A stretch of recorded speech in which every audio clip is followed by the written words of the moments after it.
Hello and welcome to Since Attlee Churchill, the podcast about British political history since the Second World War.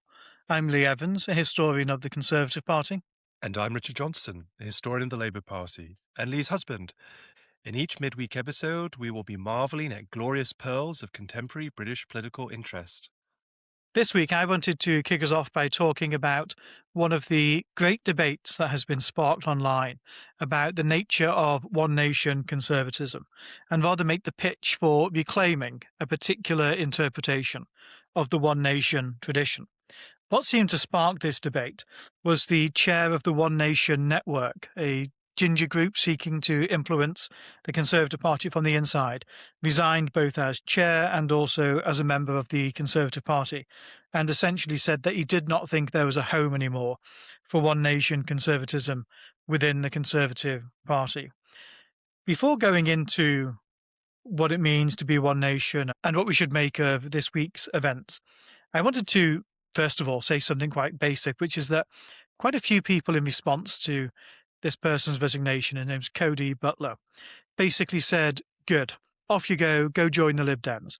I think that is essentially a silly thing for anybody to say to somebody who has quit a party that they're also a member of. I think it's silly for two reasons. One, because I think parties should be generally pluralistic and open to internal debates. And ideally, you don't want people leaving the party as a consequence of those debates. You want people to engage in them in good faith. I think that's true for the Tory party, just as it is for Labour. And I think it was no better for people to say, why don't you go and join the Lib Dems to this person, than it was when the hard left in Corbyn's Labour used to say, why don't you F off and join the Tories, the Labour moderates? I don't think either is the right approach. That's for the second reason connected to that, which is that essentially democratic politics is a popularity contest, and nobody who supports a party or a cause should be glad when somebody walks away from it. But what I did want to push back against is what has often been seen as the definition of One Nation conservatism in recent years, because it's very often been conflated with, well, a handful of causes, really. For some people, the One Nation tradition has turned into pro-EU views. You heard a bit of that during the Brexit debates in the late 2010s. For others, it's become a devotion to net zero and a particular interpretation of environmental policy. That resulted in net zero going on the statute books. For others, it's basically been a catch-all term for liberalism, and perhaps most nebulously of all, sometimes it's simply been used as a way of signalling modernisation or distinguishing from the Thatcherite side of the party, shall we say, or some of the more overtly right-wing aspects of the Conservative Party, and trying to separate themselves out from that. I don't think that is a satisfactory definition, though, really, of One Nation conservatism. And I think a fixation on some of those policies does a few really damaging things. One, it misleads people about what One Nation conservatism really is. Two, it means that the actual historic One Nation tradition, which I think still has a lot to tell us in this day and age, which I'll come on to talk about, gets overlooked. And thirdly, it means that the Conservative Party and the debates within it end up being much less rich and much narrower than they ought to be. So what instead should we think of the One Nation tradition as being? Well, if you take it right back to the founder, or the person who's attributed to being its founder, and Benjamin Disraeli, we can place the idea of One Nation conservatism within what was called the Condition of England debates. And Disraeli's novel, Sybil, was his diagnosis, Disraeli's diagnosis, of one of the social ills of the Victorian era in the 19th century. And that was the gaping inequality between the rich and the poor. He described them not as one nation, but as two, between whom there is no intercourse and no sympathy. And Disraeli, and arguably more importantly, we'll come on to talk about this actually soon on the podcast when we interview Emily Jones about her book, The Disraeli Myth. The people who came after Disraeli in particular set about fashioning a new approach to conservative politics, which was very much about improving the health and the well-being of the nation as a whole. That is a tradition which really went on to inspire the Conservatives way into the 20th century. And I actually still think has tremendous value today, because if we take that essential nugget, that basically to be British means something coherent and common to everybody who lives on these islands and, shall we say, carries a British passport. If we take that idea and that goal, which One Nation Conservatives spoke about over the decades, Stanley Baldwin, in fact, is the person who popularised the term One Nation. Disraeli spoke about two nations. Baldwin put it into the idea of one nation. Well, let's think about what it would mean today to try and increase the common bonds and the sense of nationhood between people who live in this country, and what policy areas that might focus on. Well, there are four that I would put in there. Some of them are actually quite relevant to recent years and what I think are reasonable interpretations of One Nation conservatism. One of them is regional inequality, what Boris Johnson meant when he would talk about levelling up. That you cannot say at the moment that the life expectancy, the economic prospects, the educational attainment of people in the UK is consistent across the different parts of the country. Because if you're born in parts of the northeast, those metrics are much worse than if you're born in London. And it's an outrage that that is the case, and that it has been the case for so long. We also had the risk of fragmenting into different nations between the generations, almost irrespective of where people live. That now there are a lot of young people who think that their parents or their grandparents have enjoyed privileges and opportunities that they now will never get. Home ownership is one that we've spoken about a great deal as a country, but there are others too. And even if you take out the broad idea of economic equality and think about what are some other ways in which the coherence of the British nation has fractured or fragmented in recent years, well, we have gone as a country through 3 decades of pretty unprecedented immigration into the UK. That has unavoidably led to the stretching of the social fabric in some parts of the country. And finally, and something we've spoken about quite a bit on this podcast, when you think about constitutional change in the last quarter of a century or so, devolution to Scotland and Wales, and the devolution we've seen bits of and we'll see more of across England, basically means that the experience of government in different parts of the UK is now very different. And there's an argument that what devolution has done is made different bits of the UK look increasingly dissimilar from one another, and the home nations of the country are basically being slowly and progressively pushed apart. Those are 4 issues where I think the historic goal of One Nation Conservatives still have a lot to tell us. Issues that I don't think are necessarily or obviously in the One Nation canon are, somewhat ironically, the issues that a lot of self-described One Nation Conservatives have chosen to focus on. So whilst I think environmentalism and environmental policy and the natural world is hugely important and ought to be important to all Conservatives, a particular focus on net zero, which often in the pretty frustrating way in which it comes about, is a spreadsheet definition of what Britain is doing with carbon rather than what is actually happening in the ecosystem, isn't obviously, to me, part of the One Nation canon. Similarly, the idea of being pro-EU or believing that we must not, almost under any circumstances, leave the ECHR, the European Convention on Human Rights, it's not obvious to me either that they are things which ought to sit squarely and irremovably inside of the One Nation arsenal of ideas and beliefs. But they have somehow become the fixations of quite a few people who call themselves One Nation Conservatives. And so, just to wrap up my opening thoughts on this, I think it's a great sadness that the person who was chair of the One Nation network has decided to leave the party. I think a breadth of views and an active debate within parties is a good thing. But what I regret even more about the whole saga is that I think the definition of One Nation conservatism that's been offered up both by its adherents and by its critics is actually a bit of a straw man of the real One Nation tradition, and that One Nation ideas, properly conceived within the traditions of Disraeli and Baldwin and Macmillan, are rather different and still hugely valuable. Let me just pick up on 2 big themes that you've addressed in your opening remarks, Lee. The first one is the question of party pluralism. This is less of my area than yours, being about the internal strife of the Conservative Party, but what I see as an outsider looking in at the Conservative Party is a party leader who is being somewhat intolerant of differences of view within the Conservative Party. And this is currently playing itself out when it comes to parliamentary candidate selection. Namely, that Kemi Badenoch has said that Conservative candidates must be in favour of withdrawing from the European Convention on Human Rights, and they must be opposed to the net zero climate change agenda.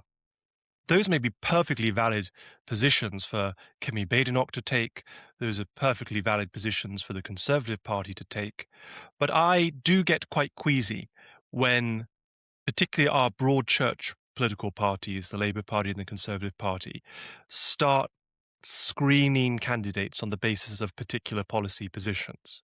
I think of it from the perspective of the Labour Party. I would much lament, and maybe in practice it got close to this, but never officially was it the case, that the Labour Party said you cannot be a Labour candidate unless you voted Remain in the 2016 referendum.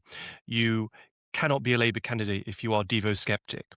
You cannot be a Labour candidate if you are yourself critical of net zero. You cannot be a Labour candidate if you have socially moderate views. Now, in practice, it's quite difficult to get selected as a candidate in the Labour Party with many of those views, but it's not impossible, and there's not a central fiat that says that. And I personally think it would have been a bit better for the spirit of toleration and pluralism within the Conservative Party, a recognition of the broad church, that it wasn't the case that the central leadership of the Conservative Party said this is the litmus test, and you pass it or you'll fail it, and that's how we screen candidates.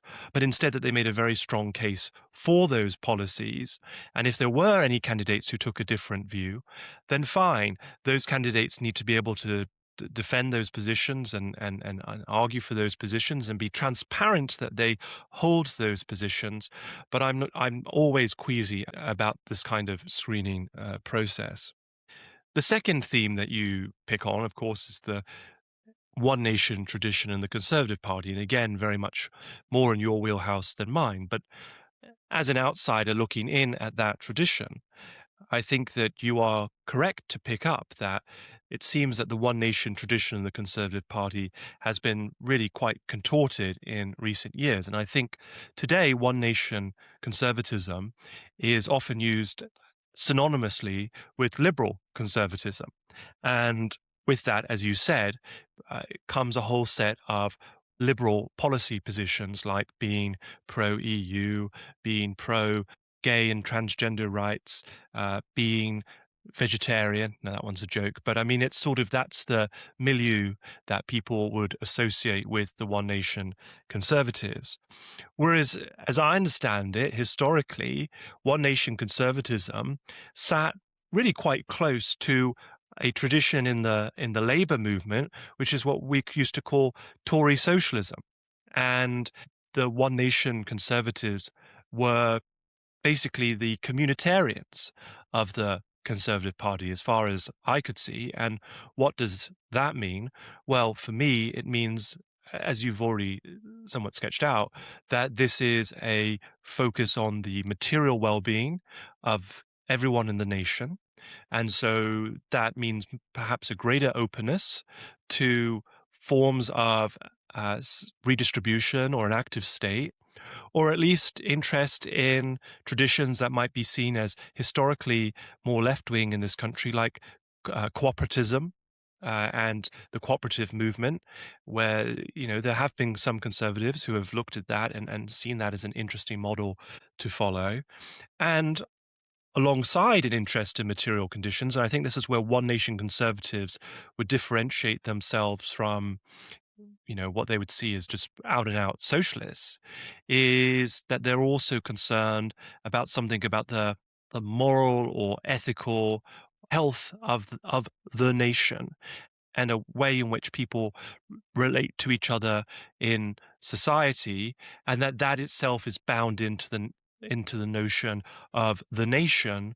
Whereas I think the sort of non-Tory communitarian tradition might focus less on the nation as the binding force, but might look at something like class solidarity.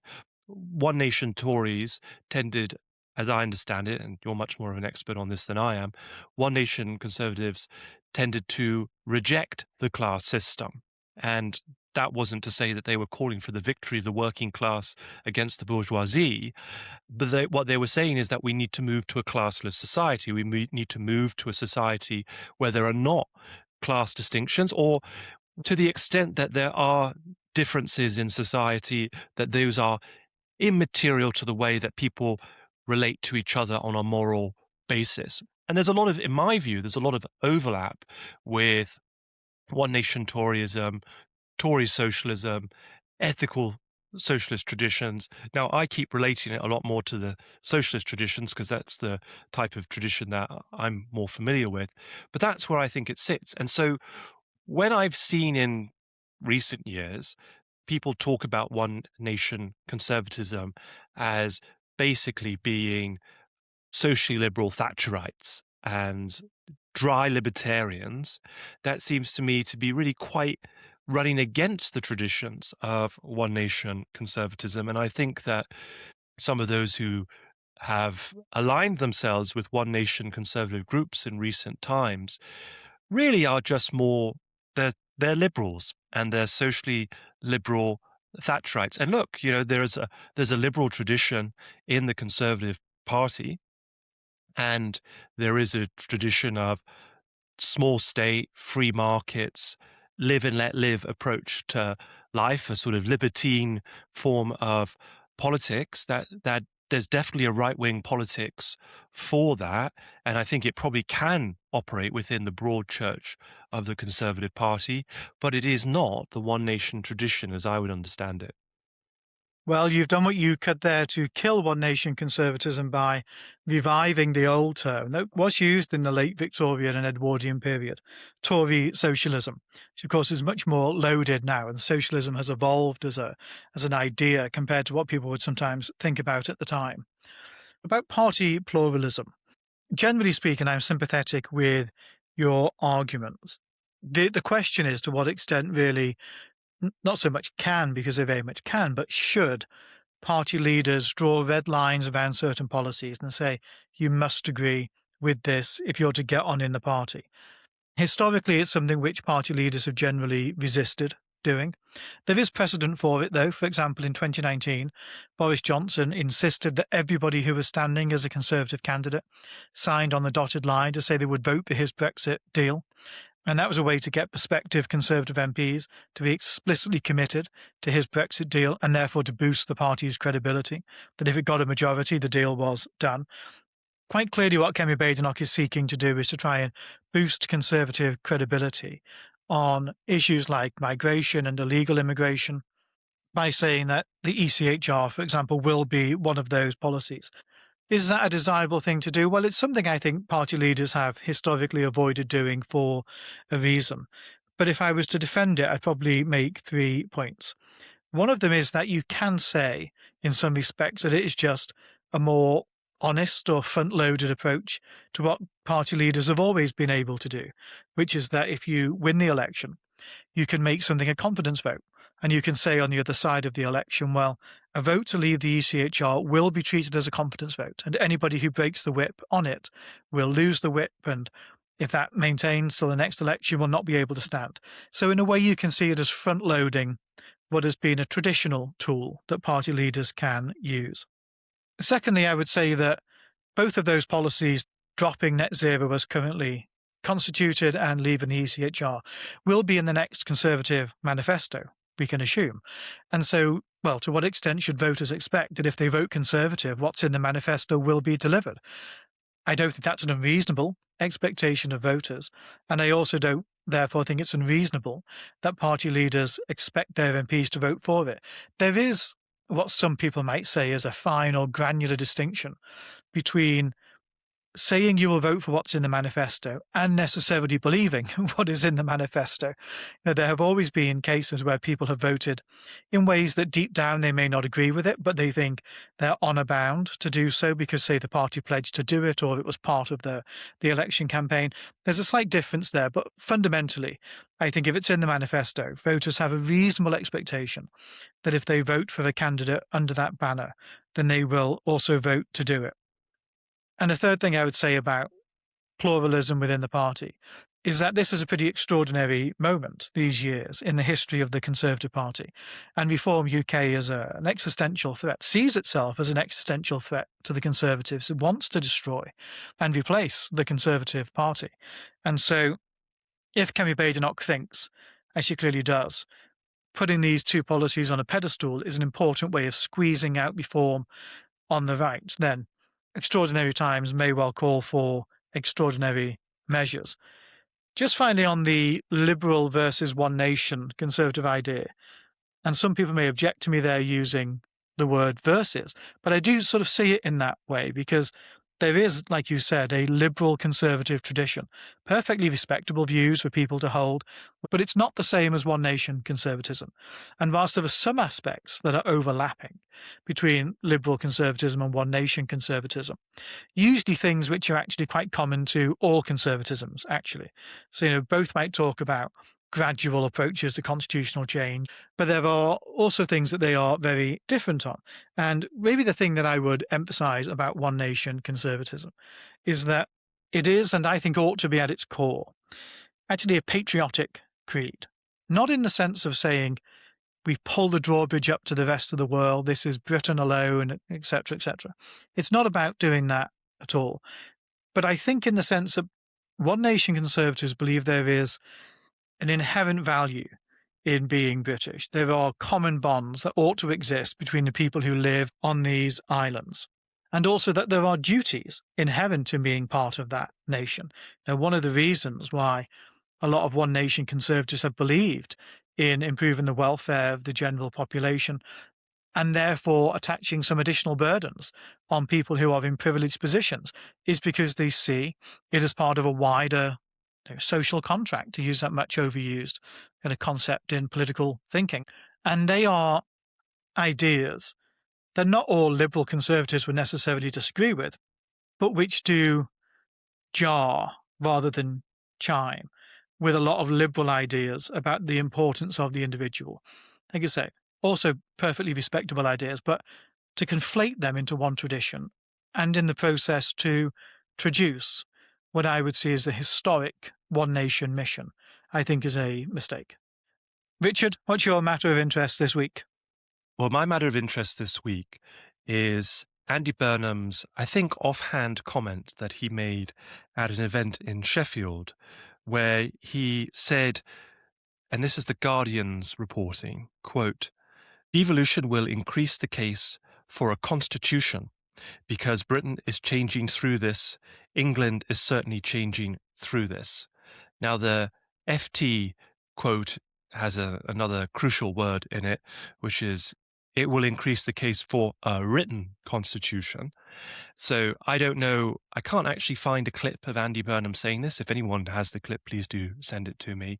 But Burnham either said that more devolution will increase the case for a constitution or a written constitution. Now, as a technical matter, that's a rather silly comment to make on the face of it, because Britain very much has a constitution. And secondly, Britain has a constitution with many written elements to it. Indeed, I think that this comment, and I hope it was just an offhand comment and maybe he got a bit caught off guard in the moment, but it's really important that the Prime Minister of the country understand what the British Constitution is, what is the distinguishing features of the British Constitution, and what do we mean by a written constitution or an unwritten constitution. Because the distinctive feature of the British Constitution is not that it is written or unwritten.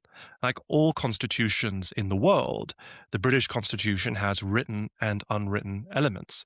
So already, for example, when it comes to devolution, there is plenty of written text in the British Constitution that sets out the relative powers between the UK Parliament and the devolved governments in Scotland, Wales and Northern Ireland, and also the relationship between the UK government and local government in England, for example. And all of that is of a constitutional nature, and so I think it's perfectly legitimate and accurate to describe those as part of Britain's written constitution. Now, There are elements of the British Constitution which are unwritten, but that's not a distinguishing feature of the British Constitution. Every constitutional system has unwritten understandings, conventions, practices, jurisprudence, doctrines that inform the way in which the Constitution actually operates in practice. No constitution is detailed enough, even the very, very long constitutions that exist in the world, to capture every aspect of government activity. You have to be able to read between the lines. You have to be able to infer what we might make of the written text in the Constitution. That's true in this country as it is in every country in the world. The British Constitution is unusual in that it's not a codified constitution, in the sense that we don't have a single document that we can point to and say, this is where all the written text of the Constitution is. In many other countries, there is a single document that people can point to. Indeed, in most countries, they have that. But I would argue that having the text itself in one document is, broadly speaking, a kind of secretarial exercise. We could gather up right now all of the major statutes that exist in the United Kingdom that relate to the way in which, for example, the Parliament Acts tell us how the House of Lords and the House of Commons should relate to each other, and what is the period of delay that the House of Lords can exercise over the Commons, and what are the bills that can be delayed and which ones can't, and so on and so forth. Or the bills that set out the age of the franchise, or the size of parliamentary constituencies, or the length of parliament, right? We've got all that material already written down. We have a written constitution already. We could put it all into one big document and call it the big book of the British Constitution. But, I don't think that many people beyond perhaps academics and lawyers would take much notice of it. So the distinguishing feature, and I've said this many a time on this podcast, but I think it's worth repeating in case anyone in the Andy Burnham Downing Street is listening, or a friend of a friend. The distinguishing feature of the British Constitution is that there is no hierarchy of law. Indeed, in my view, and in the view of legal scholars going back many, many decades, the British Constitution can be summed up in 5 words. Whatever Parliament enacts is law. In other words, what our Parliament legislates is ipso facto constitutional. We don't have some higher law that can be used to strike down acts of Parliament. Our courts operate to give effect to the will of Parliament, not to counter the will of Parliament by asserting some kind of set of super principles or super ideas against those acts of Parliament.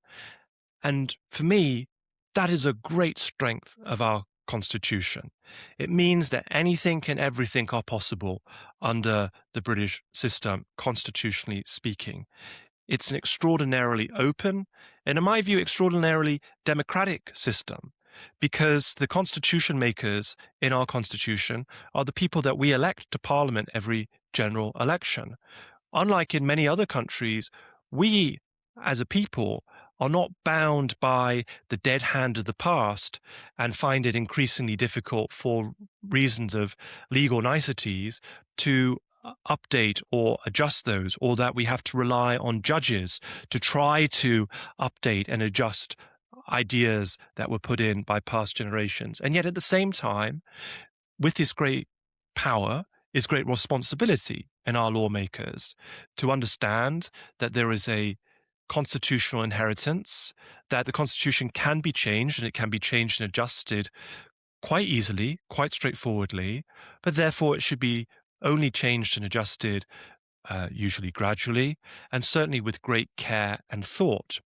And I do worry that a lot of the talk that we've heard about constitutional change, and this has been true really throughout the 21st century, has often been made in these kind of offhand remarks, or often based on quite superficial reasons like, well, other countries don't do it this way, so we shouldn't do it this way, which is not a good reason in my view.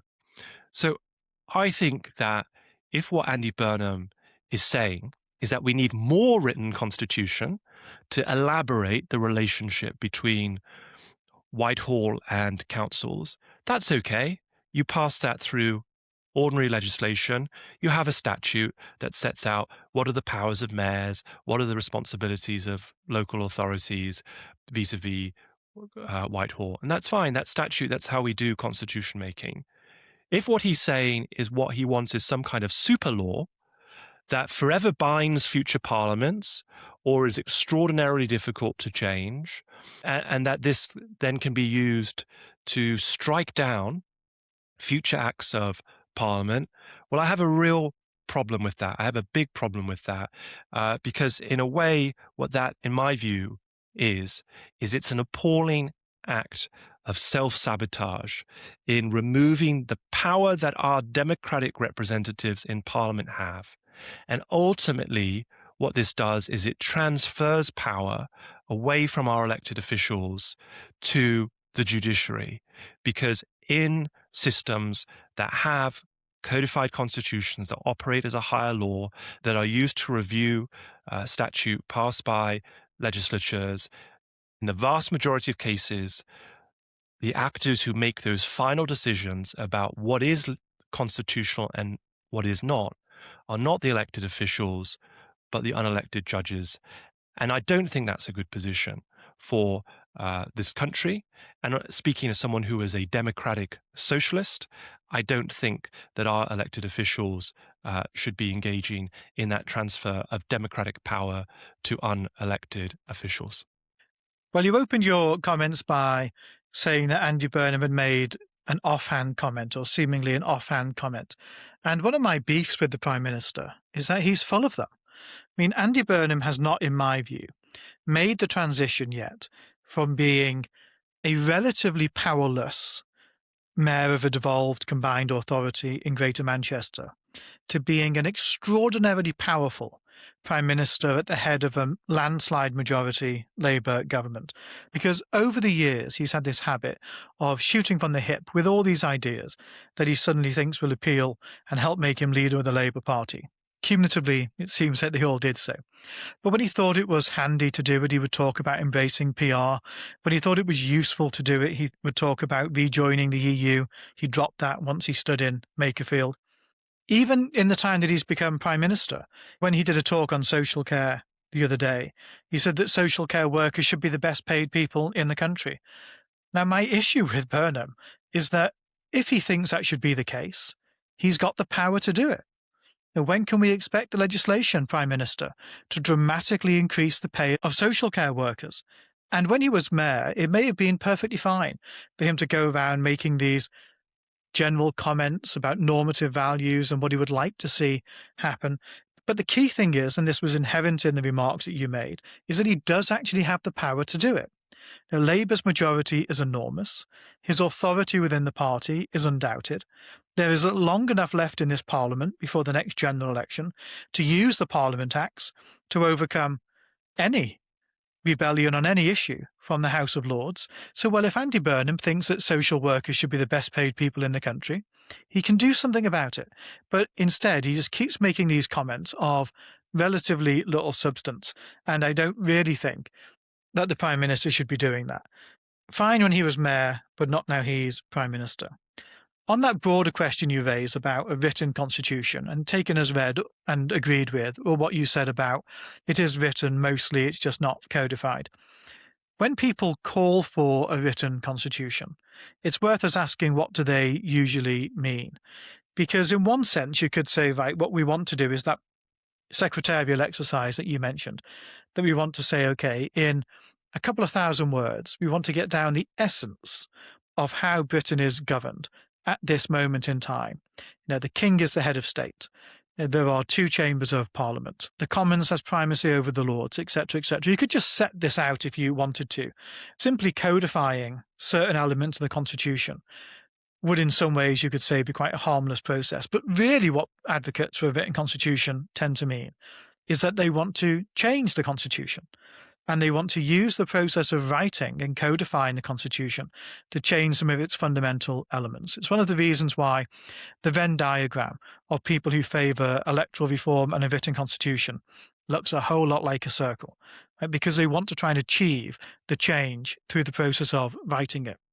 But fundamentally, if we're thinking about what are the ills of Britain and British governance in the third decade of the 21st century, I think it's a total red herring to think that constitutional reform is what needs to happen.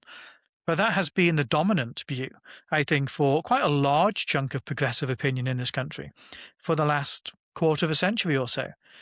It's what led to us getting a Supreme Court. It's what led to devolution in Scotland and in Wales. It's what led to the wholesale change of the House of Lords to the point that the chamber is basically unrecognisable now from what it was when Tony Blair came into office.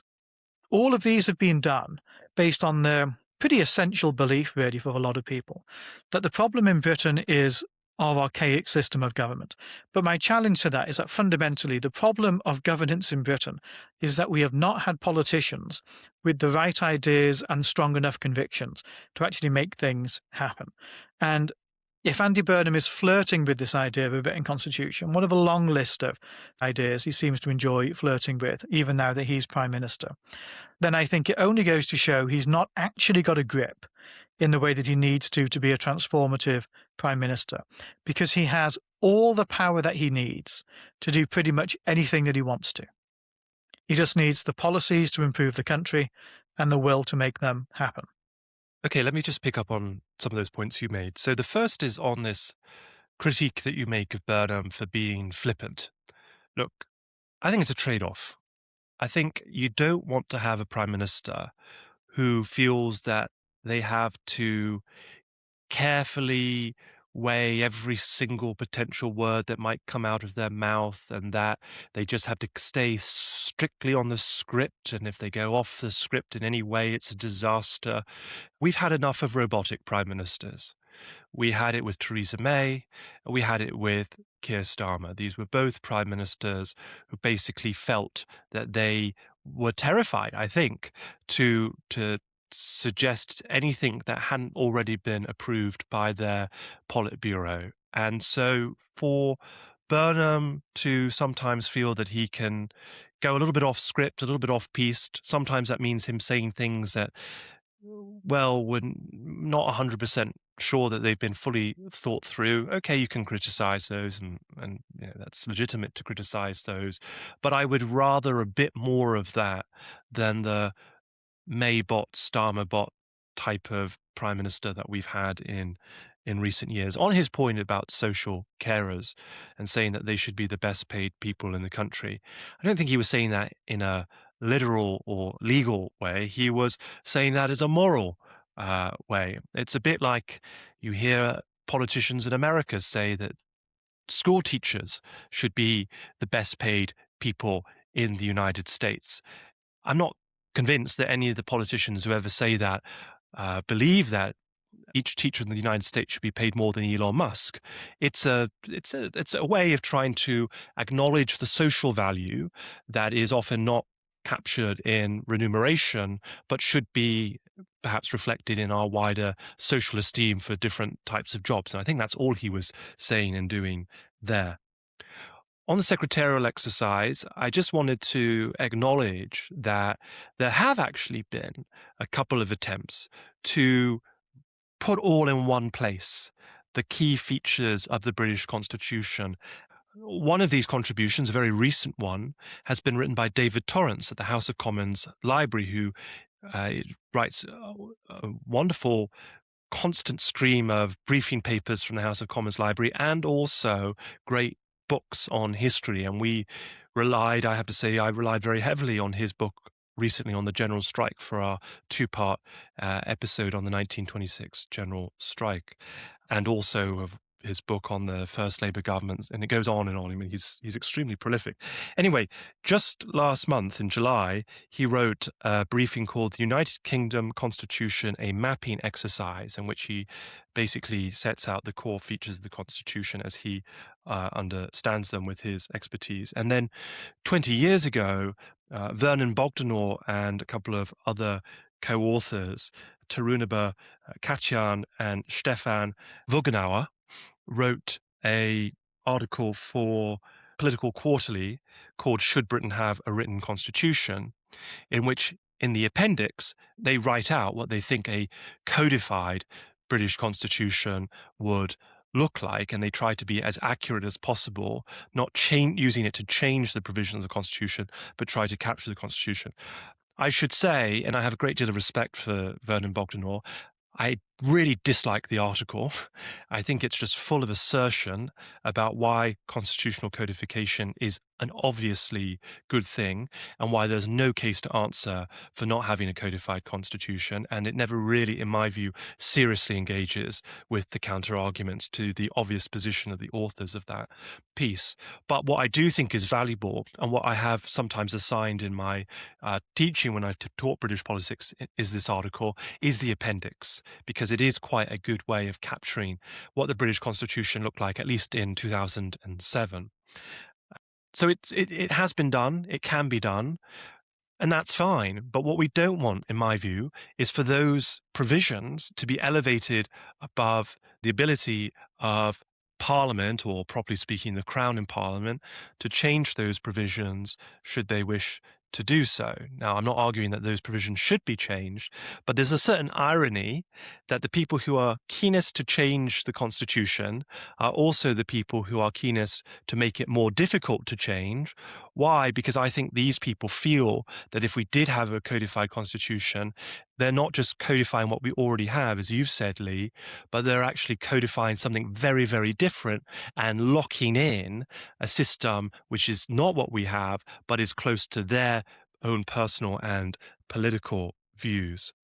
The final thing I'll say is just bringing it back to devolution and the comment that Burnham made about him saying that devolution raises the case. He didn't actually say, I think Britain needs a codified constitution. He says it raises the case for that. And I just want to explain, I think, where he's coming from on that. A lot of people who believe themselves to be devolutionists and egalitarians very quickly, if subjected to proper scrutiny, run into the problem that devolution is incompatible with egalitarianism. In my view, I feel that very strongly. I think Aaron Wildavsky, the great scholar of subnational government in the 1980s, wrote that federalism means inequality, and it obviously does. Otherwise, what is the point of having it if you're not allowing different parts of the country to do different things that will produce different social outcomes? And it means that the people who are lucky or unlucky enough to live on one side of a subnational border or the other will experience better or worse public services, better or worse provision of public goods, better or worse outcomes in all kinds of different ways. And so people who say they support devolution, but also think of themselves as egalitarians on the left, will sometimes push back at this critique and say, well, what we can do is we can pass some kind of constitutional amendment or constitutional law that requires equality in law, and that every decision that's made at the national and subnational level cannot make different parts of the country more unequal. Now, I think most people listening to that would think, wow, that's a crazy idea. There are places in the world where you can point to federal constitutions that have some kind of provision about this. The common one that people point to is the German Basic Law about the equality of living standards across the Länder.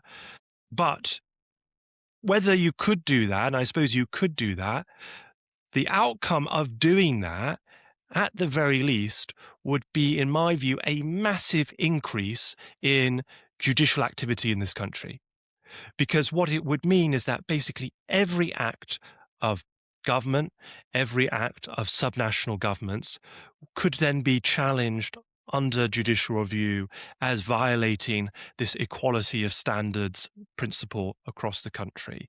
This idea was put into Gordon Brown's Brown Review, and I thought it was one of the most eccentric of the many eccentric ideas in the Brown Review, and also, in my view, one of the most unworkable and really undesirable. And for me, it's undesirable not because I'm opposed to equality of standards across the country. I want equality of standards across the country, but I want the way for that to be delivered through our democratic processes, through our elected officials in Parliament, legislating common provision across the country. What I don't want to see is that judges get to say whether or not a policy can pass or fail, can survive or die on the basis of whether, in that judge's view, it satisfies some kind of legal standard of equality or not. Because that, again, back to my rant earlier on, is taking away power from the people and handing it to unelected elites. Well, that's all for this midweek episode of Since Attlee and Churchill. If you enjoy listening to the show, we'd be really pleased if you left us a positive review, wherever it is you get your podcasts from. And if you can't stand the show, then please forget I said anything at all. If you want to hear more from us, you can join our Patreon. That's a great way to support the podcast, to keep us going. And also you can hear some bonus content there as well. We recently did an episode on whether or not the Conservative Party ought to change its leadership rules. But if we don't see you there, we'll be back on Sunday with our next episode of Since Attlee and Churchill. We'll see you then. Thanks very much.